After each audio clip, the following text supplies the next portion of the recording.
जी बेटा, next article हमारा है लोकोमोशन इन एमीबा। ये हमारा आर्टिकल आपके सामने मौजूद है। ये आर्टिकल जो है इसमें हम देखेंगे कि एमीबा कैसे मूव करता है। कल ही हमने कुछ डिस्कशंस की थी। सबसे पहली बात हमने कल ये की थी कि ऑर्गेनिजम्स ऐसे हैं कि जो फ्लैजेला के ज़रिए मूव करते हैं, कुछ ऑर्गेनिज्म ऐसे हैं जो सूडोपोडिया के ज़रिए मूव करते हैं, कुछ गैस वेसिकल्स हैं, कुछ सीलिया हैं। तो हमने सीलिया के हवाले से कब पढ़ लिया था, सीलिया और फ्लैजेला के हवाले से। अब हम पढ़ने लगे हैं ऐसे ऑर्गेनिजम्स के बारे में जो ऑर्गेनिजम्स सूडोपोडिया यूज़ करते हैं। सो लेट्स सी, अब हमारे पास जो ऑर्गेनिज्म आ रहा है that is known as amoeba. अच्छा बेटा, ये जो एमीबा है इसको आप ऑब्वियसली अच्छे तरीके से जानते हैं कि ये एक ऐसा ऑर्गेनिज्म है जिसको हम कहते हैं यूनिसेलुलर एनिमल। और जो यूनिसेलुलर एनिमल है, एनिमल्स में से बहुत से एनिमल्स ऐसे हैं, जैसे आप लोगों ने अभी कुछ थोड़ी देर पहले यूग्लिना पढ़ा, एनिमल्स ऐसे मौजूद हैं जो एनिमल्स फ्लैजेला यूज़ करते हैं, बट स्टिल ये ऐसे ऑर्गेनिजम्स में से है जिसके पास ना तो फ्लैजेला होता है ना सीलिया होता है। ये एक ऐसा ऑर्गेनिज्म है जिसकी बॉडी में सूडोपोडिया की वजह से मुस्तकिल इसकी शेप चेंज होती रहती है। इसकी शेप जो है उसमें एक मुस्तकिल का चेंज आता रहता है, ठीक है। ये जो है वो एक ऐसा ऑर्गेनिज्म है।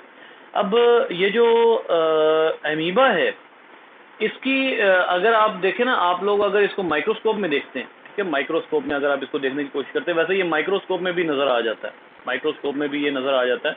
लेकिन अगर आप इसको माइक्रोस्कोप में देखें प्रिपेयर्ड स्लाइड में, जो कि मुझे उम्मीद है कि आप लोगों ने देखा होगा, उसमें फर्स्ट ईयर में आप लोगों ने देखा होगा, प्रिपेयर्ड स्लाइड में आप देखें तो आपको ये एक ऐसा ऑर्गेनिज्म है जो एवरी टाइम डिफरेंट नज़र आएगा। हर दफ़ा आपको इसमें डिफरेंट नज़र आना है।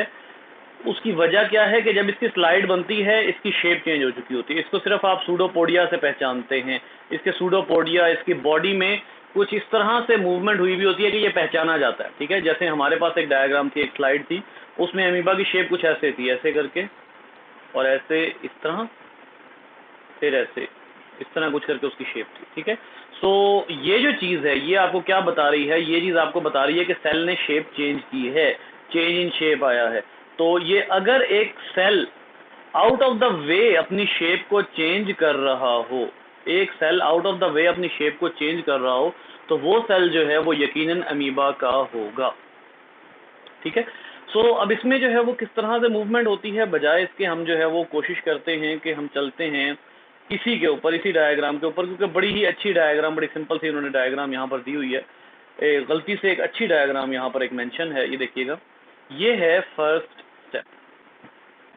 इस फर्स्ट स्टेप में जो एमीबा है वो forward move, direction of movement जो है वो इस तरफ है, ठीक है।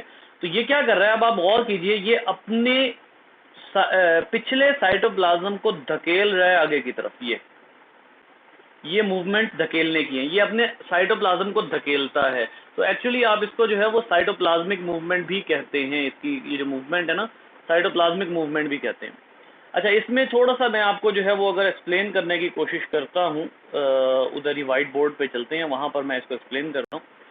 देखिए, याद रखिए, ये देखें, ये है एक एमीबा का सेल, सिंपल सा बना देते हैं, ठीक है। जब ये मूव करता है ना, तो मूव करने के टाइम पे, अच्छा ये जो है अंदर, ये जो मैं बाउंड्री बना रहा हूँ ये किसकी है, ये जो बाउंड्री है ना, दिस बाउंड्री इज साइटोप्लाज्म, ठीक हो गया, ये ऐसे साइटोप्लाज्म। सो इसको मैं अगर यहाँ पर मेंशन कर देता हूँ, इसको मैं मेंशन कर देता हूँ, दिस इज साइटोप्लाज्म, ये साइटोप्लाज्म है, ठीक है। अब जरा गौर कीजिएगा, जो मैं चीज़ बनाऊंगा उस पर गौर कीजिएगा। नेक्स्ट, अब जब ये मूव करेगा ना, तो ये इस तरह करेगा, इसका पिछला साइटोप्लाज्म तकरीबन स्मूथ हो जाएगा और अगले साइटोप्लाज्म में ऐसे करके प्रोजेक्शंस आ जाएंगे। लेकिन जो फर्क होगा अगली डायग्राम में वो क्या होगा, ये देखिएगा, इसका साइटोप्लाज्म शुरू में ऐसा उतना ही रहेगा जितना पिछले वाले हिस्से में था, पिछले वाले मूव करने से पहले था। गौर करें, साइटोप्लाज्म उतना ही है, इसने अपनी जो प्लाज्मा मेम्ब्रेन है ना उसको सूडोपोडिया के जरिए आगे बढ़ा लिया। गौर करने की बात है, इसने अपनी प्लाज्मा मेम्ब्रेन को सूडोपोडिया के जरिए आगे बढ़ा लिया है, लेकिन उस जगह पर साइटोप्लाज्म नहीं पहुंचा। अब ये क्या करेगा, अब ये अपने साइटोप्लाज्म को इन खाली जगहों पर भेजेगा, खाली जगह पुर करेगा, ठीक है, इन अपने साइटोप्लाज्म को भेजेगा। तो अब जरा गौर करें, इसी की अगली डायग्राम में, ये मैंने ऐसे बनाई ना, ऐसे ऐसे ऐसे और ये ऐसे, ठीक है। अब जरा देखिए, ये अपने साइटोप्लाज्म को पीछे से निकाल के इसके अंदर लेकर जाएगा। जब ये इसके अंदर लाएगा ना साइटोप्लाज्म को, तो अब ये देखें पीछे जगह खाली रह गई। इतनी जगह को देखिए, ये देखें ये जगह खाली रह गई ना। जिस तरह ये वाली जगह खाली थी जब ये आगे को सूडोपोडिया के जरिए प्लाज्मा मेम्ब्रेन आगे को धकेली गई थी, तो जिस तरह ये पोर्शन खाली था, उसी तरह जब साइटोप्लाज्म को आगे धकेल दिया गया तो ये पोर्शन खाली हो गया। अब अगले स्टेप पर देखिए, अगले स्टेप पर क्या होता है। अगले स्टेप पर ये वाला जो साइटोप्लाज्म, जो प्लाज्मा मेम्ब्रेन है, ये प्लाज्मा मेम्ब्रेन है, ठीक है। This is plasma membrane, PM लिख रहा हूं इसको मैं। अब ये प्लाज्मा मेम्ब्रेन दोबारा से अंदर की तरफ मूव होगी और इसको दोबारा से बराबर किया जाएगा। बराबर कैसे किया जाएगा, ये देखें, ये साइटोप्लाज्म, ये साइटोप्लाज्म, ये साइटोप्लाज्म, ये। अब ये साइटोप्लाज्म जो है, इसके इर्द गिर्द प्लाज्मा मेम्ब्रेन आ जाएगी। तो बुनियादी तौर पे पहले स्टेप में क्या होगा, जिस जगह से सूडोपोडिया को आगे धकेला जाएगा वहां साइटोप्लाज्म नहीं होगा। वहां से साइटोप्लाज्म को आगे को धकेला जाएगा उस जगह को कवर करने के लिए। जब उस जगह को कवर करने के लिए साइटोप्लाज्म को आगे धकेला जाएगा तो पीछे से जगह इतनी खाली रह जाएगी। इतनी जगह को खाली जगह के लिए साइटोप्लाज्म को पीछे नहीं भेजा जाएगा, बल्कि यहां से जो प्लाज्मा मेम्ब्रेन है उसको आगे की तरफ मूव किया जाएगा और उसको इसके साथ लगा दिया जाएगा। जब इसके साथ लगा देंगे तो इसकी शेप वापस, इसका साइटोप्लाज्म पूरी प्लाज्मा मेम्ब्रेन के अंदर आ जाएगा और फिर वंस अगेन ये रिपीट होगा। ये एक रिपीटेटिव प्रोसेस है। जिस तरफ इसने जाना होगा उस तरफ से साइटोप्लाज्म गायब हो जाएगा, फिर ये उस तरफ साइटोप्लाज्म भेजेगा तो पीछे से साइटोप्लाज्म गायब हो जाएगा इस तरह से, और फिर दोबारा से ये प्लाज्मा मेम्ब्रेन को क्लोज लाएगा। तो इस तरह से ये आगे को मूव करता है। जी बेटा, ये क्लियर हुआ है? कुछ क्लियर है ये वाला टॉपिक? मुश्किल तो नहीं था? कितने लोग हैं? Any difficulty? इसको जो है वो हम कोशिश करते हैं कि हम इसको बाद में यूट्यूब के जरिए भी देखेंगे, ठीक है। अब आइए, एमीबा की मूवमेंट हो गई, ये बड़ी ज़बरदस्त, बड़ी मज़े की मूवमेंट, लोकोमोशन जेलीफिश। तो इसको भी देख लेते हैं हम। जो जेलीफिश है उसके अंदर लोकोमोशन कैसे होती है, बड़ी सिंपल और बड़ी ही मतलब जस्ट लाइक एडवांस्ड, यूँ लगता है जैसे एडवांस मूवमेंट है, लेकिन जो है वो इसमें हम देखेंगे कि इसकी मूवमेंट कैसे होती है। ये जी, अब हमारे पास नेक्स्ट ऑर्गेनिज्म कौन सा आ गया? Next organism is jellyfish.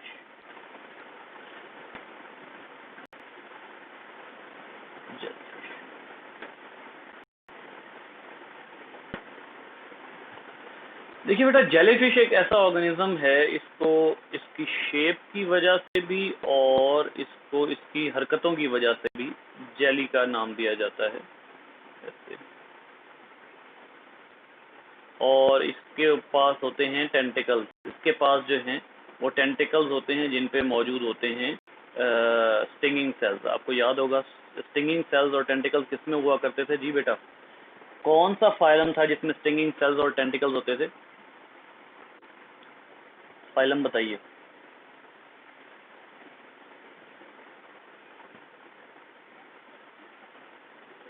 इस ऑर्गेनिज्म का एनवायरनमेंट एक्वाटिक है, चाहे मैरीन हो चाहे फ्रेश वाटर हो, लेकिन इसका एनवायरनमेंट जो है वो एक्वाटिक है, ठीक है। ये कभी भी आपको फ्रेश वाटर में नहीं मिलेगा। दिस ऑर्गेनिज्म बिलोंग्स टू, जी किसी के जहन में फाइलम आया है? जल्दी से बोल दें।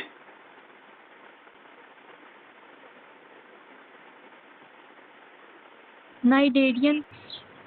जी बेटा, चलें मैं मान लेता हूँ कि आपने वक्त पे गैस कर लिया था, अगरचे मैं आधा लिख चुका था। जी, सो अब आप देखिए कि ये ऑर्गेनिज्म एक ऐसा ऑर्गेनिज्म है जिसमें इसकी मूवमेंट को अब हम पढ़ते हैं। इसकी मूवमेंट में सबसे पहले समझने की जो बात है वो ये है कि ये एक ऐसा ऑर्गेनिज्म है जिसके पास हाइड्रोस्टैटिक स्केलेटन होता है।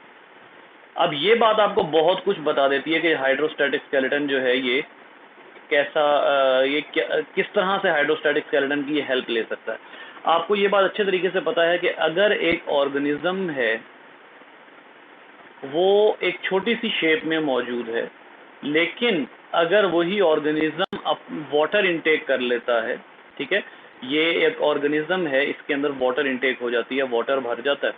जब वाटर भर जाएगा तो क्या होगा कि यही ऑर्गेनिज्म जिसकी एक पहले स्मॉल सी शेप थी, अब यही ऑर्गेनिज्म वाटर की इनटेक करके क्या हो जाएगा? एनलार्ज हो जाएगा, ठीक है।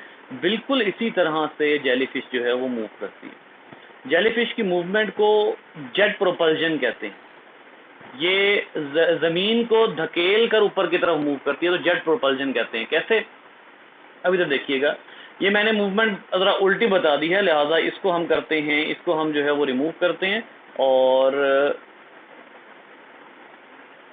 इसको हम रिमूव करके तो उसके बाद अब इसको दोबारा बनाते हैं। देखिए फॉर एग्जांपल हमारे पास जो है वो एक जेलीफिश इस तरह से मौजूद है, ठीक है, ये हमारे पास जेलीफिश मौजूद है और इस जेलीफिश ने अभी वाटर रिमूव किया हुआ है। अच्छा जी, इसने वाटर रिमूव किया हुआ है। पहले क्या होगा, पहले नंबर पे ये जो है वो वाटर इनटेक करेगी। कैसे इनटेक करेगी? H2O ये इनटेक करेगी। जब ये इनटेक करेगी तो इसका जो है वो जो साइज होगा वो चेंज हो जाएगा and it will converted into this, ऐसे बड़ी सारी शेप में आ जाएगी, ज़्यादा जो है वो वाटर इनटेक करके। अब इसका आपको पता है कि इसका ये जो स्केलेटन है ये कौन सा स्केलेटन है, क्योंकि इसने वाटर इनटेक करके अपनी बॉडी का साइज बड़ा किया है, तो it will be called as hydrostatic skeleton. Next step पर क्या होगा, it will remove the water by pressure, remove the water by pressure, pressure के जरिए वाटर को रिमूव करेगा। अब ये प्रेशर के जरिए वाटर को कैसे रिमूव करेगा, यहाँ पर इसके पास मसल्स होते हैं, इस जगह पर ना, इस जगह पर इसके पास मसल्स मौजूद होते हैं, यहाँ पर इसके पास मसल्स मौजूद होते हैं और ये जो मसल्स हैं ये क्या करते हैं, ये कॉन्ट्रैक्ट करते हैं, ठीक है, मसल्स अंदर की तरफ मूव करेंगे ऐसे। जब मसल्स अंदर की तरफ मूव करेंगे तो ये जैसे ही मसल अंदर की तरफ जैसे ही मूव करेंगे ना तो पानी नीचे को रिलीज होगा। जब पानी नीचे को रिलीज होगा तो आपको पता है कि वही पानी जो नीचे को रिलीज होगा वही पानी इसको अपवर्ड थ्रस्ट देगा। ये पानी का रिलीज होना इसको, यहाँ पर इसको जो है वो हम प्रॉपर वर्ड अगर यहाँ पर लिखते हैं तो ये पानी का रिलीज होना इसको अपवर्ड थ्रस्ट देगा। ये जो अपवर्ड थ्रस्ट है ये वो चीज़ है जिसको क्या कहा जाता है, जेट प्रोपल्जन कहा जाता है। जेट प्रोपल्जन भी ऐसे ही होती है, जो जेट्स होते हैं ना वो भी ऐसे ही मूव करते हैं कि ये नीचे की तरफ जो है वो अपनी फोर्स देते हैं, नीचे की तरफ फोर्स देते हैं और उस नीचे दिए जाने वाली फोर्स के जरिए अपवर्ड थ्रस्ट हासिल करते हैं।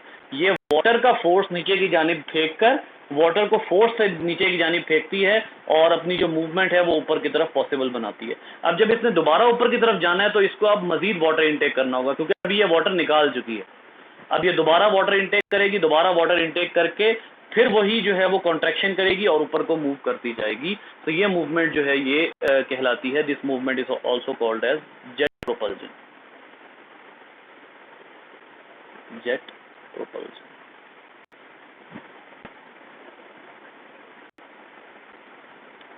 ये डेफिनेशन जो है बहुत दफ़ा पूछी जा चुकी है बोर्ड में, सो इस डेफिनेशन का थोड़ा सा ध्यान रखिएगा, ठीक है। अच्छा जी, इसके बाद एक काफ़ी इम्पोर्टेंट आर्टिकल आता है जो हमने जो है वो अभी देखना है। That article is known as also known as locomotion in earthworm. बहुत ही जिसको कहते हैं कि सिंपल है, लेकिन इसमें वंस अगेन, अच्छा अब एक और बात नोट कीजिएगा बेटा, मैं बदल के आपको बताना भूल गया। कल जब आपने ये आर्टिकल पढ़ा था तो ये ऑर्गेनिज्म यूनिसेलुलर था, ठीक है। इसके बाद आपने पैरामीशियम पढ़ा, ये ऑर्गेनिज्म भी यूनिसेलुलर था। फिर आपने पढ़ा एमीबा, ये भी यूनिसेलुलर था। ये कौन सा ऑर्गेनिज्म है? Now this organism is multicellular. ये अब मल्टीसेलुलर ऑर्गेनिज्म है, यानी कि अब हम जो है वो मल्टीसेलुलरिटी की तरफ जाना शुरू हो गए हैं। We are moving toward complexity, क्योंकि अभी हमने क्या पढ़ी है, jellyfish. Jellyfish belongs to cnidarian, ठीक है। लेकिन अब जो हम आगे पढ़ने लगे हैं, अभी जो हम आगे पढ़ने लगे हैं दैट इज अर्थवॉर्म। और अर्थवॉर्म जो है इसको आप इसका फाइलम कौन सा है जी, जल्दी से बताइएगा। इन अर्थवॉर्म जो है इसको हम कहते हैं सेगमेंटेड वॉर्म। और सेगमेंटेड वॉर्म किसमें होते हैं जी बेटा, याद है किसी को? फाइलम एनेलिडा में। और इस ऑर्गेनिज्म का भी एक और क्या फीचर है, याद रखने का फीचर है ये वाला। इस ऑर्गेनिज्म का एक और, इन ऑर्गेनिज्म का एक और बहुत इंपॉर्टेंट फीचर जो पिछलों से मिलता है वो है कि दे हैव हाइड्रोस्टैटिक स्केलेटन। ये जो ऑर्गेनिज्म हैं इनके पास हाइड्रोस्टैटिक स्केलेटन होता है, पहली बात। दूसरा ये लेकिन इनके पास जो है वो कुछ और मज़ीद चीज़ें भी होती हैं जिसके ज़रिए ये मूव करते हैं। तो सबसे पहले तो हम जो है वो पहले अर्थवॉर्म बना लेते हैं ताकि हमें अंडरस्टैंडिंग हो जाए कि अर्थवॉर्म चीज़ क्या है, ठीक है। अर्थवॉर्म एक सेगमेंटेड वॉर्म है बेटा, और ये जो वॉर्म है ये बहुत ही ज़्यादा कॉमन पाया जाने वाले ऑर्गेनिजम्स में से एक है। सेगमेंट्स का मतलब होता है कि बॉडी छोटे छोटे पार्ट्स यानी छोटे छोटे रिंग्स में डिवाइडेड होती है, ठीक है। इसी ऑर्गेनिज्म को अगर आप एक स्ट्रेट शेप में देखते हैं तो वो ये ऑर्गेनिज्म कुछ ऐसे होता है, बिल्कुल सीधा ऐसे, और सॉरी